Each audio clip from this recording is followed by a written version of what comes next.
देखिए, हिंदुस्तान की डेमोक्रेसी की हालत देखिए।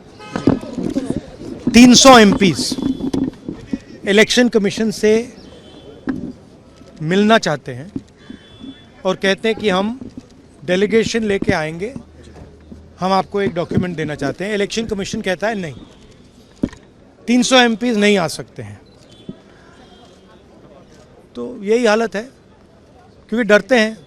300 एमपीज आ गए और वहाँ पे सच्चाई निकल आई और हमने उनको थोड़ा जो उनके काम की सच्चाई है दिखा दी। That is why. सर, लेकिन आपको लगता है कि सर आपको ये जो लड़ाई है, मैं थोड़ा क्लियरली बोलना चाहता हूँ। देखिए, अब ये राजनीतिक लड़ाई से आगे निकल गई है, ठीक है।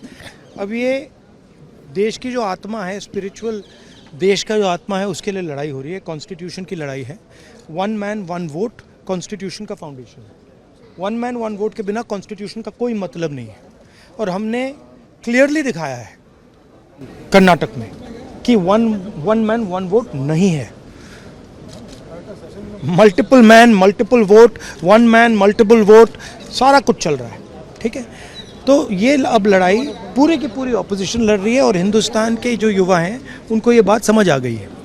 तो अब इलेक्शन कमीशन को छुपना काफ़ी मुश्किल हो जाएगा। वो आपको कहता है कि आप साइन नोटिस का जवाब आपने देंगे। अरे भाई, उन्हीं का डेटा है, वो अपने वेबसाइट से वही डेटा निकाल दें। मेरा डेटा थोड़ी है कि मैं साइन करूं, उनका डेटा है।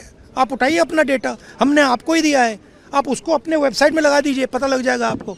मतलब डिस्ट्रैक्ट करने का काम है, ठीक है। और एक और बात, आप ये मत सोचिए कि सिर्फ बेंगलोर में हुआ है।